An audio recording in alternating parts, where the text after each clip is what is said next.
Okay, we have recording going, and what I'm going to do after the meeting is we'll put this up online. Probably easiest to put it on YouTube, and then I'll put a link on my web page, and then Inez will get that to you so that if you need to refer to it in the future, you can, and it can also go out to folks who didn't make it with us today.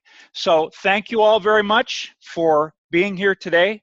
What I'm going to do is I'm going to spend about the next 40 minutes or so talking about public relations and the agency experience and how you can find yourself in an agency experience and how you are really qualified to walk in the door of a public relations agency experience. Because if you are one of our communication students, regardless of the subject concentration you've been working in, you have gathered skills and experiences that will be valuable to you in a public relations agency environment or even a non-agency environment in public relations. And we'll get into that in a little bit.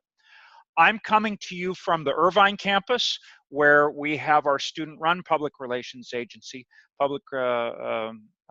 Practical Advantage Communications. I had a little brain burp there, but it went away. So this is Practical Advantage Communications, and this looks very much like a typical public relations agency environment, and we've set it up to be that way. Basically, this is a big, noisy, cluttered, creative space where people come together, in our case, students come together to do work for real-world clients and to move the needle, if you will, for those clients. And so as I go through the presentation today, I'm going to talk about what that really means and how the experiences you have will allow you to do that. So let me now share the screen, because I want to be able to show you something here. And so let's go here. Oh, wait, what I should do before I share the screen is I should open the PowerPoint. So now let's share the screen. There we go. Okay, so I want to move this down here. Are we all seeing the screen okay? Thumbs up, screen looks good? Okay, great. All right, so I want to try to move some of this down if I can. How about we do it this way? I'm still getting the hang of this Zoom stuff, but we're doing okay. All right, play from the start. There we go. Okay, well, we're going to lose a little bit of screen at the bottom, but that's okay. Public relations and the agency experience. And the concepts in this presentation come from my book with Diane Whitmer, Public Relations Management, a Team-Based Approach. That's the only commercial we'll have in the presentation. The rest of the presentation is commercial free.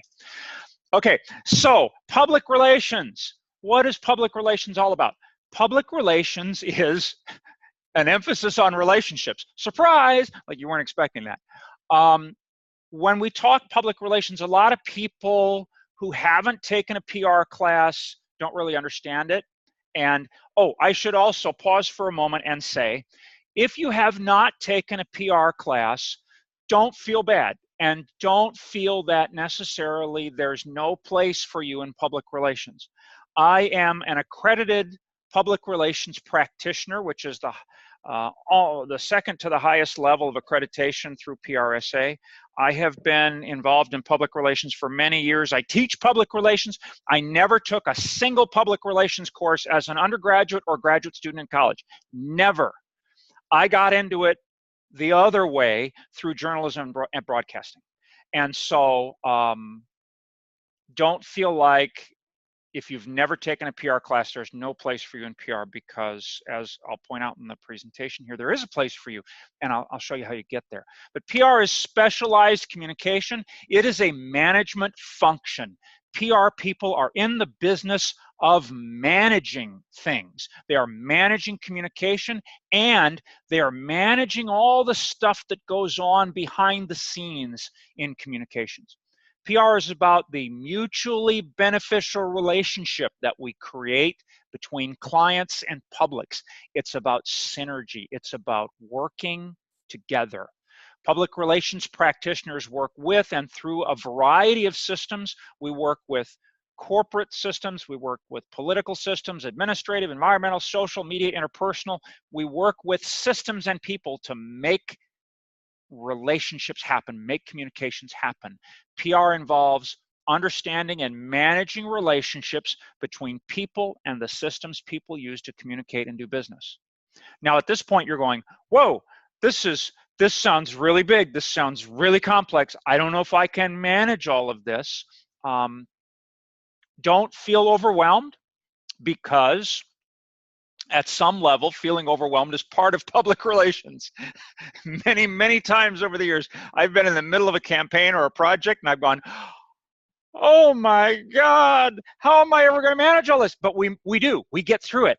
It's like, you know, we take a bite of the apple, you know, one bite at a time, and we get through it. And public relations, I think it's a fascinating field. If you love communications, you love expressing ideas, you're creative, and at the same time you're detail oriented, this is a really good place for you. Public relations is not what you see on television. It's not what's Samantha's friend on Sex and the City, whatever her name was.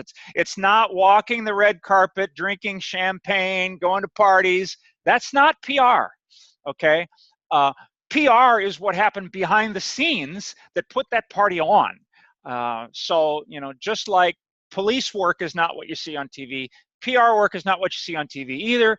But this is a fascinating, interesting, detailed, fun field where new things are happening all the time. We're constantly learning, and it's really interesting. So, but it's an emphasis on relationships. It involves very ethical practice in that every decision we make in public relations is an ethical choice. And that's what makes this such a thinking field. Your brain is constantly working because every decision you make is an ethical decision. It's about making the right professional choices, especially when you don't have all the evidence available to you, and like tick, tick, tick, tick, tick, the clock is ticking and you've got to make a decision and you don't have all the information. It involves advocacy for a client. Sometimes the client is the one making poor ethical choices, and you've got to figure out what to do. In this room, right here, in this agency, in recent years, we have fired 2 clients. And we fired them because they couldn't make ethical decisions. They came to us wanting help, and we got to the point where we couldn't make it work, and we said, shake, see you later, thank you very much, bye. Because we are not going to work for a client that is making poor ethical choices, because we have to uphold high standards. PR practitioners manipulate symbols to influence what people think and do. So when we manipulate symbols, we're creating words, we're putting words together, we're telling a story. How do we do that persuasively and still ethically? How do we use images persuasively and still ethically? When is it appropriate to Photoshop an image? Can we Photoshop the client's picture of the client's business and make it look better than it really is? You know, all of these are ethical decisions. We have to think about what symbols mean. The example here on PowerPoint, Ronald McDonald. To folks your generation, Ronald McDonald is a turnoff. A lot of people in your generation go, ooh, Ronald, ew. In fact, a lot of people go, that's kind of scary. I don't want to see Ronald. But 20 years ago, 25, 30 years ago, Ronald was a very positive image. And there still is some lingering positive PR value from Ronald McDonald, because there are still families with little kids that go to McDonald's. But McDonald's is a classic example of a company that's really struggling with public relations, specifically because of that guy. You know, there are people who still see him favorably. A lot of people don't. He doesn't fit in with the McDonald's redesign, the new menus, the new stores, but McDonald's has got billions of dollars invested in that guy, and they don't want to kill him off. So That's a company right now that's struggling, and they really haven't found an answer. And I don't know if they will, because it's just such a bizarre situation. So PR people have to think about these things all the time. We have to think about the words we use, the images we use, how we use them. Is our client behaving ethically? If I find myself working for a client that's not ethical, can I keep doing that, or do I have to bail? You know, and in the case of our agency, with a couple of our clients recently, we've bailed. I mean, because we're just not going to do it. So these are the ethical practice decisions that come up all the time in public relations, and these are the kinds of decisions we've already trained you to make in the classes that you've already taken in communications. You already know about ethics, and you know about thinking through the process and making good decisions. So you've already got some qualifications to work in public relations. PR is a 4-step process, because everything in public relations results from a plan. And so this is an area too where a lot of times in movies and television, you know, there'll be a scene with a PR person, it's some kind of crisis, and the PR person goes, "I'll write a press release," and they go off and do it. You know, that's not the way PR works. It's not, you know, writing a press release to solve every problem. So this is the general 4-step process. First one is research. We gather information about the client, about what's going on in the environment, the industry, the target publics, all the other variables to develop a strategic plan. What are we going to do to improve communication, and how do we know that will work? That's all research. So we do a lot of research in public relations, a variety of different kinds of research. Planning. Okay, I've got the research. I have an idea of what needs to be done. How am I going to roll this out? How am I going to roll out this communications campaign? The goals, where do we want to get to? The objectives, what are the little steps along the way? Timeline, you know, when is this going to happen? How much is it going to cost? Strategies, tools, tactics, all these kinds of things. I don't want to skip over budget too much, because in an agency environment, not this one, because this is a business, but we're not dependent on, we don't have to make a profit. In a typical agency environment, you got to make a profit. And if you take on a client and you charge that client less than it ends up costing you for your campaign, how do I put this gently? The agency won't be in business very long. There was a case a couple of years ago where an agency here in Orange County folded and 50 people were put out of work. Boom! Because the agency took on a big client that cost them too much, they didn't estimate it right, and boom, they put themselves out of business. So profit margin has got to be 12 to 14%, somewhere in that range. So you've got to like have this crystal ball if you're in an agency environment. How much can we charge these people to cover our expenses, but not so much that they won't go, "Oh, sorry, not going to work with you." So, you know, that's part of planning too, and it's a big thing in the agency environment. Now, when you're entry level in the agency, that's not your concern, but it still needs to be in the back of your mind, because if this agency isn't profitable, you're not going to continue working here. So that's all part of the planning process. We plan for ourselves to manage this client, and we plan for the client. How are we going to communicate for the client with the people the client needs to communicate with? So after we do the research, the planning, then there's the implementation. Let's roll this out, and let's roll it out in a way that it makes sense and people pick up on it, and we roll this out the way we expected to. And along the way with implementation, you know, things happen that are totally outside of your control, and you've got to have a plan B for that. You know, you could be planning to do some kind of campaign that involved high schools in Florida, and with the shooting recently, that would have thrown everything up in the air, because if you're trying to reach out to high schools now, it's a completely different environment than it was just a couple of weeks ago. So there's all kinds of environmental variables that affect implementation that you've got to kind of be proactive and think about. And then the last of those 4 steps is the evaluation. How do you know you did a good job? Because the client is going to ask, the client wants to see results. It's called ROI, return on investment. The client wants to know that what they paid you was worthwhile, and they got more benefit from your campaign than they paid. And that's what we want to do as agency people. We want to make sure the client gets more benefit than they paid for. And so that's evaluation. And evaluation itself is a whole big process. So those are the 4 general steps of public relations. PR is management of outcomes. It manages what happens between a client and target publics. And it's always what people think and how they act to help an organization achieve its goals. Think about, for example, Cal State Fullerton.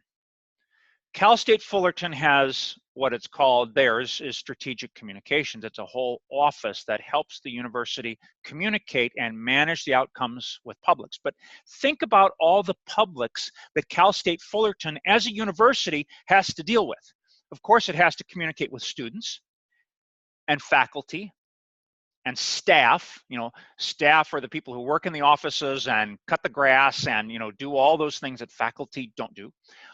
Cal State Fullerton has to have an engaging communication relationship with alumni and donors and prospective students and members of the legislature and people in other CSU system campuses. And then there's the chancellor's office, and pretty soon I'm going to run out of fingers here because there are so many publics that Cal State Fullerton has to engage with to assure that the university runs smoothly. Like the graphic there, all the gears of Cal State Fullerton engage and work together. If the university is not communicating well with any one of those publics, one of those little wheels is going to stop turning. And if that wheel stops turning, then all the others are going to start binding up. So it is management of outcomes with a lot of thought given to who are we communicating, what do we want them to think or do, and how will our communication persuade them to do that. Like on a very basic level, if you got an email from the university that basically said, hey, do this or else, you're going to go, excuse me, delete. So that doesn't work. So the university has got to communicate with you persuasively and show you what you're going to get from whatever this is that they want you to do. What's in it for you? They need to show you that so that the university can then manage the outcomes. It can know how you're going to respond and what will happen on down the line. And again, this ties back to strong ethical knowledge and practice, because we've got to be thoughtful, ethical practitioners to make this work. Okay, I have some additional guidance. There's a link there where you can go to my website. This is always, the catchphrase of any faculty member. It's on my website. But I've got classroom resources and advising help on the website. We'll make sure we get that link out to you again. And I've got on there a handout called What is Public Relations? And it's a really good one-sheet handout that describes what this is. This is an applied discipline. That means it's hands-on. Public relations is not theoretical. We're doing it right here. It's within the field of communication, so our focus is on the message. It uses strategic planning, so that means it results from a plan. It helps organizations or people. It helps them create messages. It's about mutually beneficial relationships. I'm not just throwing information at you. I'm communicating with you so that I can get something back from you. It's a two-way relationship. And these are all very basic communication ideas that we talk about in a lot of classes in a lot of different ways. And so while public relations is a little specialty area of our discipline, it really applies the ideas, the concepts that you've already learned in a lot of other places, in a lot of classes, because this is about communicating with people so that they will think and do as expected, and you can build a relationship with them. So I encourage you to go to that page there at the link, Classroom Resources and Advising Help, because I've got a ton of stuff on there about public relations in specific and communications in general, and you'll probably see some things on there that will help you. This video will go up as a link on there after I finish it. Okay, so preparing for public relations. You know, we tell our students in this department, you know, and if I ever hear a student, I hear this a lot, the students, you know, they'll be in conversation, and the student will say, oh, I'm a public relations major. And I go, no, you're not.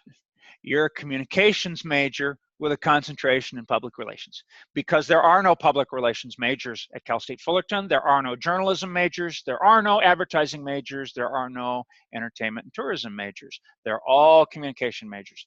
And in fact, when you get your diploma, it's not going to list your concentration on it. It's going to list communications, because you are a communications major. And that's because our mindset in the department is that we want you to be prepared as a generalist. The degree is what allows you to get your foot in the door. And we also recognize that you will probably, well, you will certainly, almost certainly, change jobs many times during your professional career.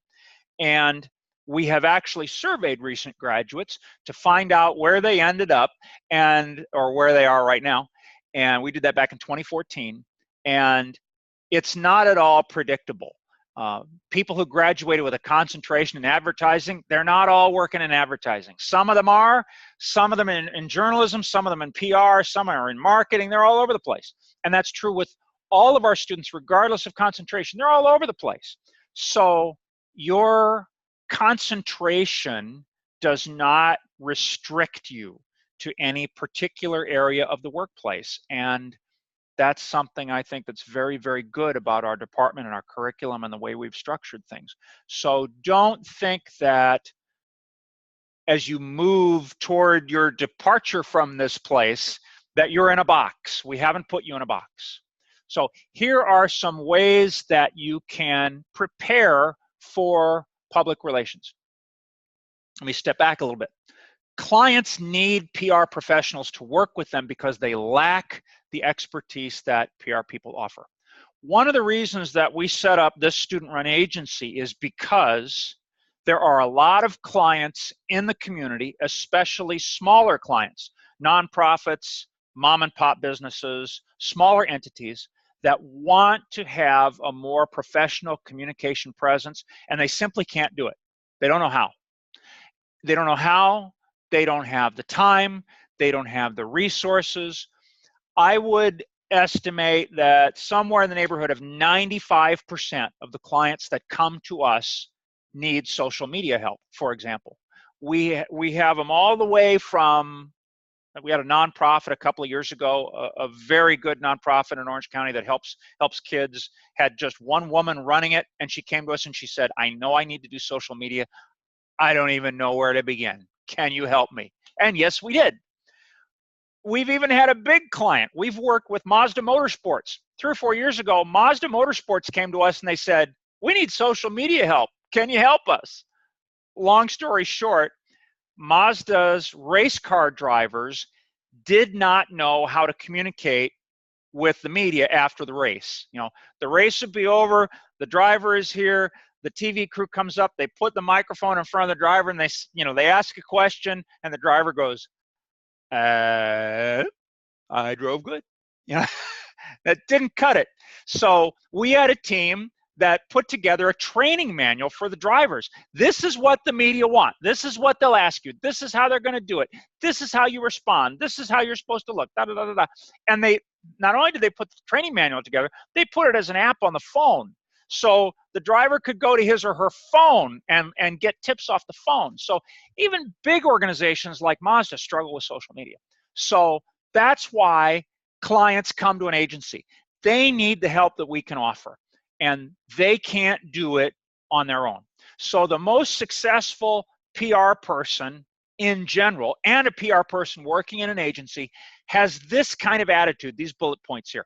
Have a well-organized collegial team Now, sometimes that gets to be problematic. There's a lot of drama in the college world. Not that you've ever experienced any drama with students in other classes. I'm sure you never have, but there can be drama. And sometimes, even in this room, we get a team, and various members of the team will come up to me and they'll go, "She did this, and I am not working with her." You know, I'm sure you've never heard that. And I'll go, "Okay, look, you don't have to be best friends forever, but you do have to work together, because PR is about having a well-organized collegial team, and in agencies we work in teams. So politely, my dear, suck it up." Now, that doesn't mean that you have to put up with somebody abusing you, but what it does mean is that you have to form a team, and you have to agree to move forward, and you have to have discussion, and occasionally you have to have compromise, and you have to put your own personal opinions sometimes on the back burner for the betterment of the team and the client. So that ability to work in teams is really important.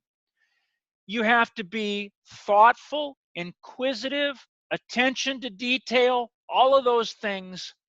You really have to be, and I know this is tough for all of us in this technology world we live in. You have to, at some point, stop the buzzing in your head and go, okay, we got something serious to work on here. We're going to take a breath and we're going to do it. I do a lot of research on mindfulness, and it is so important. We have little signs, you can't see them on the video, but they're around here, and the signs say, "Be here now." And what that means is, when you come in here in this room, in this agency, to work on a project for a client, I want you to be here now.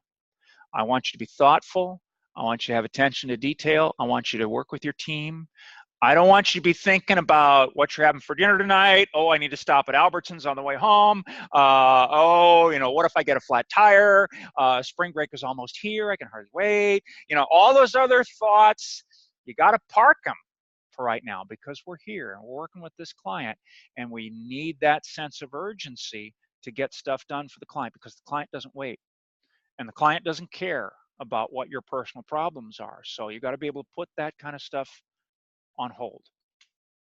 Something that's very important that we do in the agency, and we do this very quickly after we get started with a client, we conduct a thoughtful, strategic consultation. The team sits down with the client, sometimes in this room, sometimes in the client space, and we get to know the client. We do a little research before we get there, so we have a little information going in, but we sit down and we talk to the client. What are your needs? What are your hopes? What do you want to see? What do you see now that you don't like? That kind of stuff.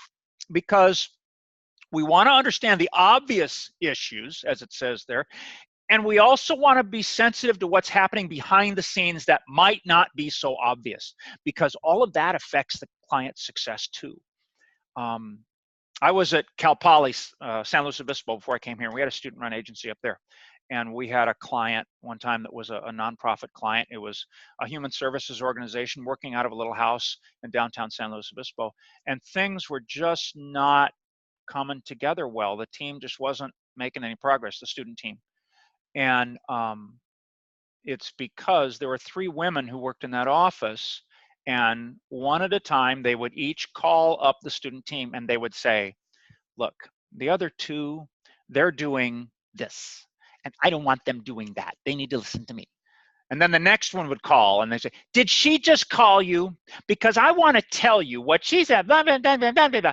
And then the third one would call, "Are they talking behind my back? What, blah, blah, blah, blah, blah." You know, and so, whoa, sometimes there are things going on behind the scenes that you've got to be sensitive to. And sometimes that involves you having to get assertive and step up and go, "Okay, we need to have a meeting of the minds here, and we need to solve these conflicts, because we can't have a communications campaign on your behalf unless we're all on the same sheet of paper." And that is something that you, as the new person in the agency, as the intern or the entry-level hire, that's something that's going to be expected of you.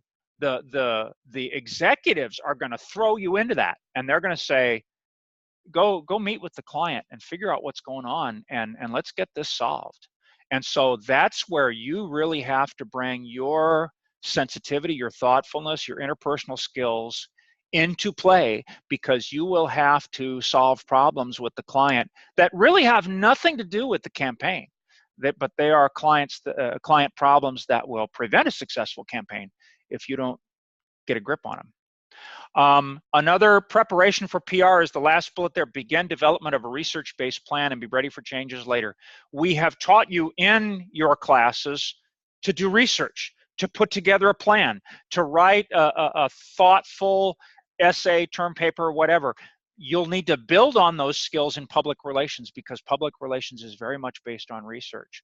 And the client simply won't accept it if you say, oh, this is what we want to do, and you don't document why it is you want to do it, and you don't show how what you want to do is sufficient, is consistent with professional standards.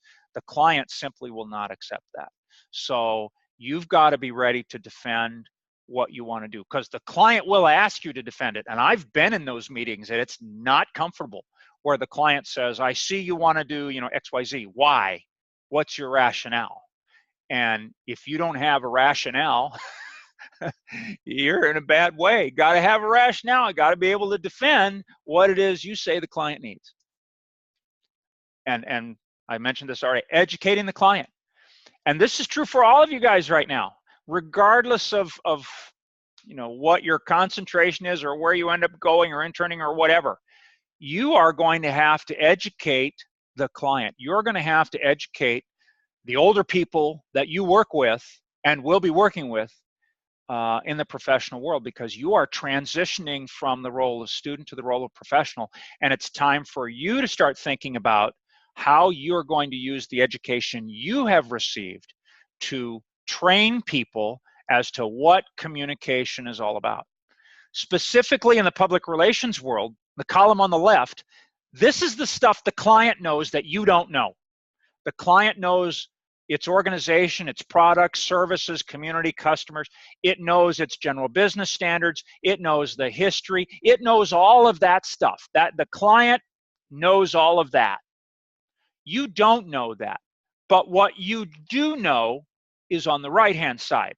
What PR is, how it works, what results can be expected, how it integrates with advertising and marketing and other forms of communication, and how you can effectively create a PR plan. Clients don't necessarily know that. In fact, most of the clients we take on in the agency here, they don't have a clue. They come in like the woman I already talked about. They come in and say, I need social media. I don't know how it works. I don't know what it does, but I know everybody's got it. And what's this Snap? What is it? Snapchat. Oh yeah, Snapchat. How does that work? They know they need it, but they don't know why. And they don't know how to do it. And they don't know reasonably how it will work. Clients will think that you can set up a Snapchat account, and within 72 hours, there's going to be new customers, walking through the door of their shop. That's not how it works. And you have to explain to them that's not how it works. It's part of a plan. It takes time. It has to be supported by this. So you're going to have to walk them through that whole process, but that's what we do. That's educating the client. I've talked already about the management aspect of PR and the creative aspect. They're both important. They both have to be balanced. And throughout the campaign that you conduct for a client, you're going to be answering the question, what's the big idea? What is it? Think about, and this is how I describe it to students as they start out the agency here. Imagine that you get in an elevator and the door closes and the person next to you turns to you and says, I understand you're working on a public relations campaign. What's that all about? And you've got 30 seconds to describe to that person what it is. And if you spend the first 28 seconds going, well, see, we have a team and we got together and we met with the client. Well, they wanted to meet on Sunday. We couldn't meet on Sunday, so we had to meet on Monday. And then Monday wasn't good, so the client, and you're going la la la la la, and ding, the door's open and the person walks away. You're done. You've blown it. You've lost it. You've missed the opportunity to give them the big idea. So you got to be able to concisely in your head put together, what is that big idea? And how do we describe it to people simply so that they go, ooh, tell me more? How do we describe that big idea in a newsworthy way, because a lot of the publicity that PR campaigns get is free publicity. And you see those kinds of stories in the newspaper all the time. There's that Wednesday section that comes out, the OC Register, about Cal State Fullerton classes and students and that kind of stuff. And, that's free publicity that we get for our campus. And so that too ties into the big idea. You've got to be able to explain to people very simply and clearly what this is and why it matters to them, so that they will go, oh yeah, tell me more about that, because I'd like to be involved. So that balance of the management skill and the creativity is really important, because if you have one or the other, you're off balance. If you're a really creative person, but you can't get the ideas out of the computer and into a campaign where they can actually be worked, that creativity on the computer doesn't do you any good. On the other hand, if you have pretty much zero creativity, you can't come up with any new ideas, but you know how to organize stuff, you're going to struggle there too. You have to have a balance of all that. And that doesn't mean that everybody is like a Photoshop genius. No, because we all have our own strengths and weaknesses. I'm not an especially artistic guy, but I can kind of understand layout and design, and I can do that. And more importantly, I can work with people who are much better at that than I am. I'm, on the other hand, very good at organizing and timelines and that kind of stuff, and I can work with people who are not so good with that. So being able to understand what the big idea is and being able to communicate about it and being able to work successfully on a team with people who also understand the big idea is really important. And everybody's got to be together on the big idea. I don't know if you can see it or not, but in this room over here, we've got these whiteboards, and these whiteboards, that's where the big ideas come together. And in an agency environment, that's what we do. We get around the whiteboard and we brainstorm, and we put stuff up there, and we kick those ideas around, and we talk about what the research shows. There's another one that you can't see. It's about ocean spray. There was a team working on a campaign for ocean spray. What are the positive things people think about ocean spray, and what are the negative things, and what's the big idea that ocean spray? How should we rebrand ocean spray? What's the big idea? What do people think about when they think ocean spray? That's the big idea kind of discussion. And it's got to happen in PR, because the big idea is at the center of everything you do. And so, this is another one of those balance points where you've got to be really good with the details, but you've also got to see the big picture, because if you can't see the big picture, the campaign is not going to come off for you. But these are things we've already taught you to do. You've already learned how to do this in other classes. You haven't applied it in a PR concept yet, in a PR environment, but you can do that because you have those skills. So let's talk a little bit about the public relations agency. I'll use our agency as an example. These pictures were taken in this room. What is an agency in business to do? It's in business to help clients meet their communications needs. We may serve a variety of clients or those within a specific market category. There are PR agencies that only deal with technology companies. There are PR agencies that only deal with foods and food companies. There are PR agencies that only work in healthcare, and there are PR agencies that cross the spectrum. It just depends. Everybody's different. Every agency has a little bit different focus. The public relations agency provides client services under a variety of different funding structures. I'm not going to get into that at this point because that's not really critical for you at the place where you are, but just understand there are different ways for the agency to get money. Sometimes the client pays per project. Sometimes they pay a retainer that covers everything. The bottom line is the bottom line. We have to profit from this client, and we can't give the client more service than we can afford. We can't take a loss on this client because that could put us out of business. So we have to be very thoughtful about that. The agency has got to be structured to allow efficiency, productivity, creativity, Profit and client service. We are here to serve the client. At the same time, we've got to make a profit. We got to make sure that we can deliver on anything that's been promised. You know, if you promise the client the moon and the stars and you can't deliver the moon and the stars, that's not good. We must provide the clients the services they know that they need, as well as those that they don't know they need. A lot of clients walk in the door of this agency asking for one thing and they end up getting something else because what they asked for wasn't reasonable and wasn't doable, but what we can do is something much better. I remember when I was in San Luis Obispo, we had a client walk in the door. It was a wine bar in downtown San Luis Obispo, and they came in with the stated goal of they wanted to get on the Ellen talk show. Not happening, folks. A little wine bar from San Luis Obispo is not going to be featured on the Ellen talk show, sorry. But we did help them out with some other things that were very valuable and much more reasonable to their business. So, you know, sometimes clients come through the door and what they expect, it just ain't happening. And so that's our role as researchers. And, you know, sometimes clients will go, well, I'm sorry, if you can't give me that, I'll go to somebody who will. And they'll walk out the door and you go, bye-bye. I had a client years ago when I was working as an independent PR person. Client came to me, and it was a guy who built houses, and he wanted to use Wile E. Coyote as the character to build his image of his company around. He wanted to use that character, and I'm like, Wile E. Coyote is owned by Warner Brothers. You can't have it. Well, if you won't do it for me, I'll find somebody who will. And he walked out the door. I'm sure he's still trying to find Wile E. Coyote. I couldn't do it for him. It's called copyright infringement. We don't go there.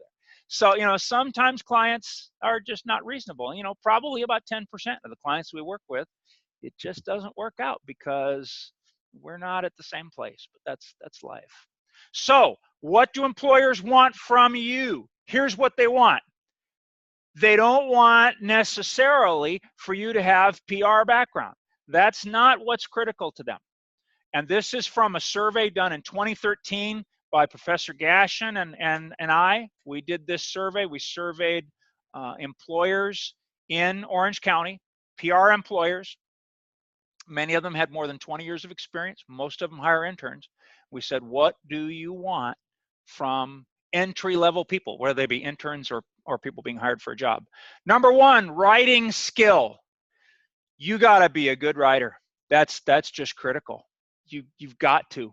Employer is not going to proofread your stuff. I had a student in the PR writing class a couple of years ago who was just turning in copy that was just abysmal. And I said, come on, man, spelling, grammar, let's get with the basics here. And he told me this literally. He said, oh, writing skill isn't that important because when I get a job in PR, I'm going to have somebody correct my writing for me. And I went, dude, you're going to be the one correcting other people's writing. There's not going to be somebody correcting your writing. Are you expect your own office too? And maybe a secretary? I mean, come on. So, no, writing skill is critical. Got to have it. We had a student in a PR internship about that same time frame a couple of years ago. She made a mistake. She was working for an agency.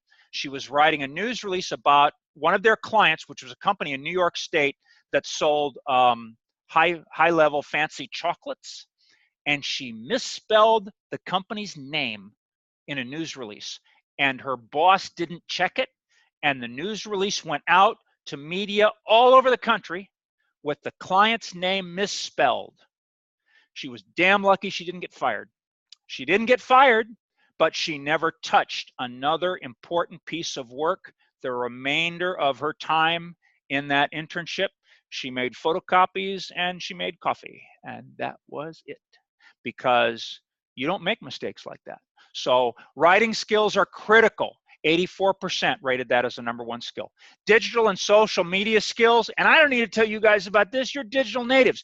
Employers need to have that, and they want you to be able to demonstrate it. So you got to be able to tell them in the interview and demonstrate with work samples what you can do. If you haven't done social media a project or campaign, you got to do one, because employers want to see that. They don't just want to know that you can make posts on Facebook. It's more than that. Number 3, good people skills. And that doesn't mean you can shake hands and be polite. That means you can work in a team and get stuff accomplished. Number 4, researchability, because PR is research-based. Number 5 and 6, there was a tie there, strategic thinking and creativity. Those kind of go hand in hand. You got to be able to make a plan and have that plan be something that is compelling and gets people interested and involved. And you can go on down the list: problem solving, planning skills, integrated campaigns, business competence, blah, blah, blah.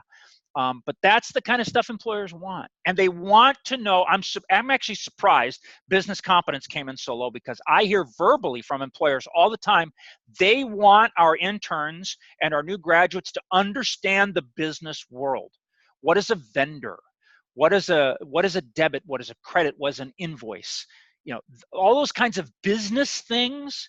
If you go into a workplace and you don't know what a vendor is, if you don't know, that an invoice represents something you're going to have to pay for, and accounts receivable is money coming in, accounts payable is money that goes out, you got to know that kind of general stuff. If you don't know a lot of that, I really urge you to kind of bone up on that, because that is also very important to employers. So that is the end of my slideshow. And I think if there's any one thing I want you to remember, it's this: that we are preparing you to work in this place. We are preparing you to work in a public relations agency, because we're preparing you to be thoughtful, ethical communicators who can come up with a plan and can do research to support it and can work in teams. We're social media, and we're including that in classes, so you understand that. So you have the elements to work effectively in this kind of environment. Don't sell yourself short because you haven't worked in PR yet. You are equipped to do that. And like I say, just remember me, never took a single class in public relations, ended up in PR anyway, and I got here through journalism and broadcasting, because I got hired in my first PR job because they knew I could write scripts. I worked in a radio station, I worked for a newspaper, I could write scripts and copy, and I understood how to deal with audiences and publics. So at this point, I'd like to open it up for questions, and I'd like you to ask me, tell you something. What is it you want me to tell you that I haven't already talked about? Or something I have? Hit me. So we only have 10 minutes, so you gotta speak up quickly if you have a question. You might be on mute, so make sure you unmute. I'm gonna unmute you guys. So if you got a question you want to ask, well, I can't unmute everybody, but speak up if you got a question.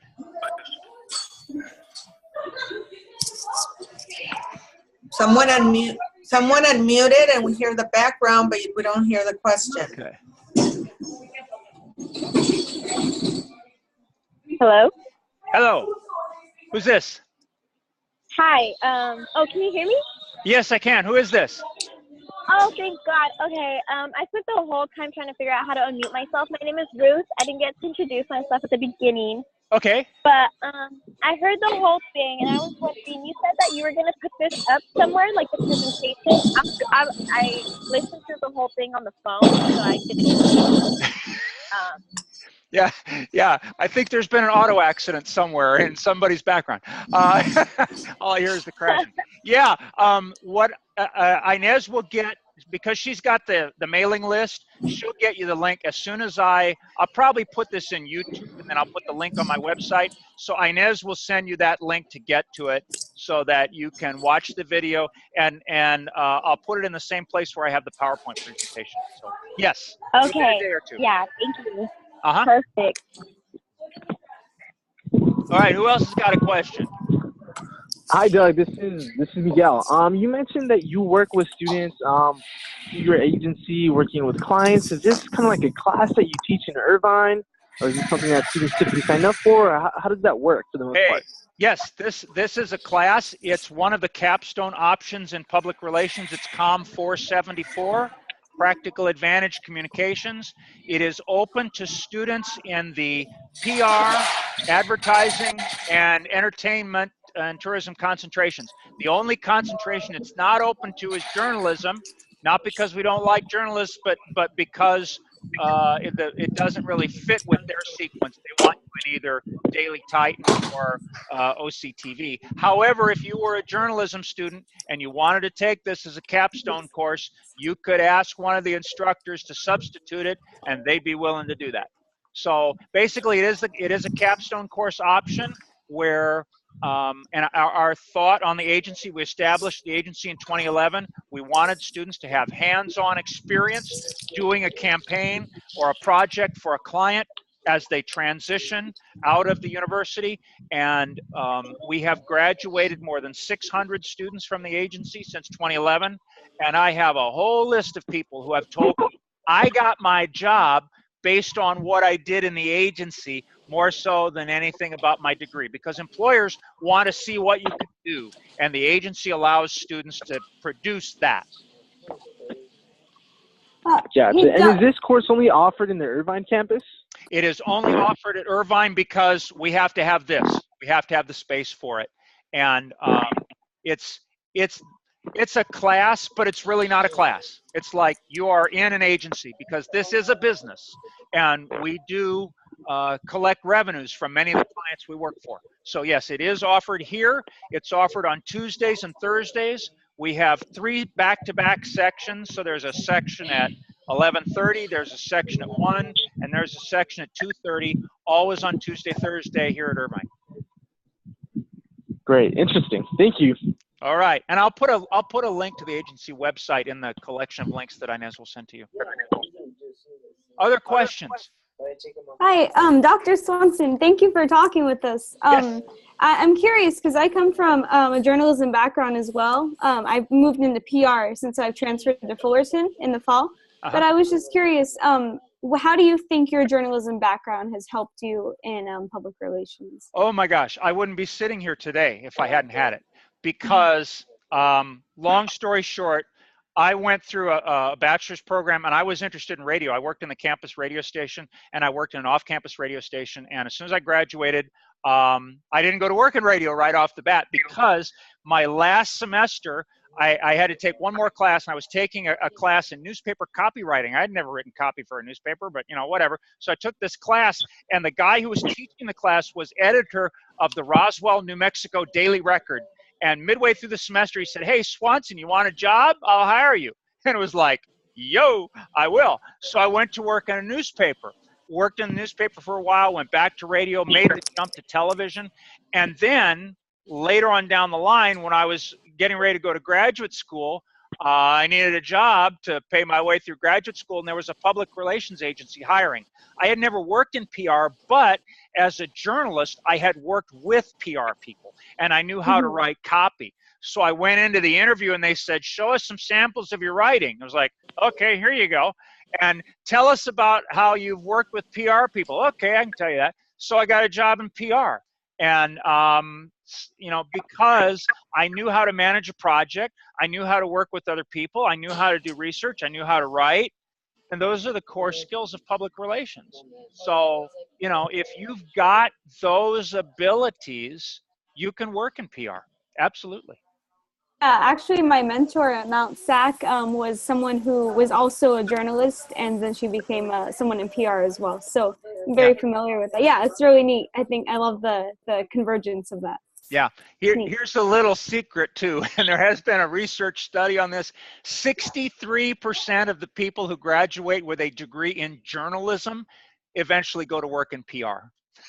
My journalist friends don't like to hear that, but there was actually a study. And so, I would joke with students at graduation. I say, "Hey, you journalism people, eventually 63% of you are coming over to the dark side. So we'll see you later." Well, thank you so much. My pleasure. Any other questions? I have a question. Okay. Hi, how are you? Hi, good. My name is Petra. Hi, Petra. So I just wanted to know how important or how much do you recommend an agency job after college rather than like an in-house? That's a great question. And, you know, beyond the scope of what we talked about here today, but basically, yeah, you can work in an agency, you can work in-house, you can work for a nonprofit. There's a lot of places you can work in PR. Basically, I would say you are right for an agency environment if you like a very fast pace and you like to work with a lot of different clients. So you're constantly doing something different. If you're that kind of person, the agency is probably a good place for you. Because if you work in-house, you're working for the same, you know, the same employer all the time. You may be doing nothing but writing news releases. You know, if you get hired in PR at Mobil, Exxon Mobil, you may be doing nothing but writing news releases for Exxon Mobil. That's all you do. And if you're okay with that, if you're okay with working for just one company doing the same thing, you know, great. Likewise in nonprofits, you know, in a nonprofit environment, you're not going to have as many resources to work with, and you're going to have to be a jack of all trades. You know, if you do PR for Habitat for Humanity, you're going to have to do it all. You're going to have to write the news releases, plan the events, do social media. You're going to be stretched in 5 different directions.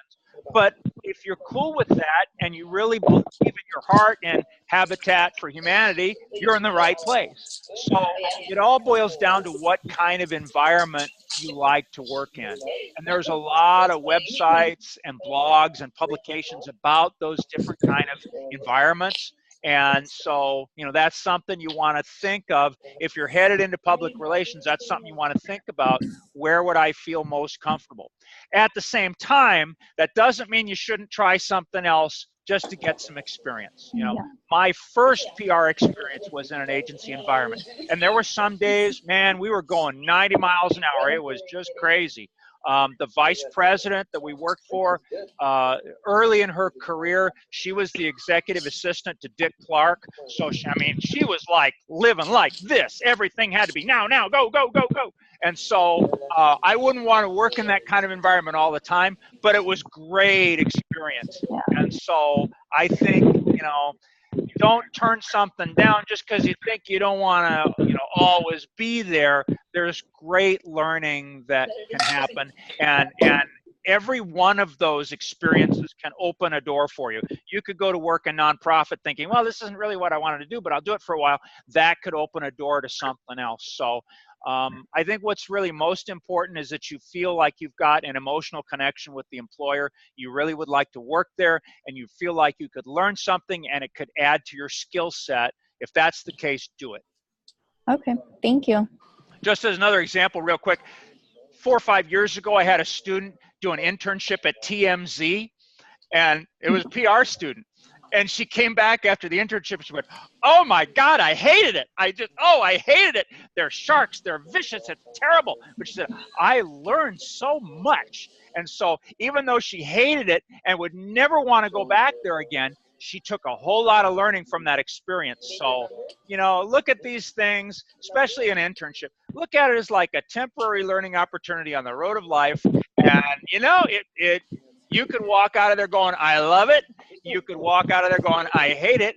But either way, you're going to benefit from it. Yeah. Thank you for that. Yeah. Any other questions?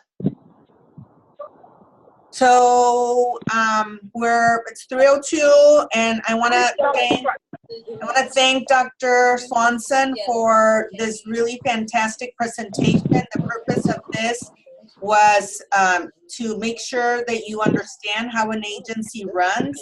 A PRSA Foundation wants that. And I think Dr. Swanson did a great job. Also to make the non-PR students realize that, yes, this internship is also for you. And in fact, PRSA Foundation wanted us to make sure we forwarded resumes that were not necessarily all PR. So I have sent 15 cover letters and resumes to PRSA Foundation. They have them. They've confirmed they have them. And now everything's on their hands. I'm trying to get a timeline of when you're going to receive phone calls, but you should start practicing to be ready on a phone interview I believe the Career Center has mock interview software that you can use, so you can go on their site and try and find that. So that's what you need to be concentrating on, practicing on interview questions. And as soon as I know that you're gonna start getting phone calls, I'll let you know. But I will tell you that last time they started making phone calls without telling me. So you just have to be now thinking that maybe an unrecognized phone number could be the interview, right? And so don't pick it up while you're in class if you can't take a phone call. Just let it go to voicemail, because I know of people that think they can take the phone call, but when they realize it's an interview, it's just kind of awkward. So, all right, email me if you have any questions. We really are out of time, and I have a meeting now, so I can't answer any more questions. And Dr. email Swanson. me.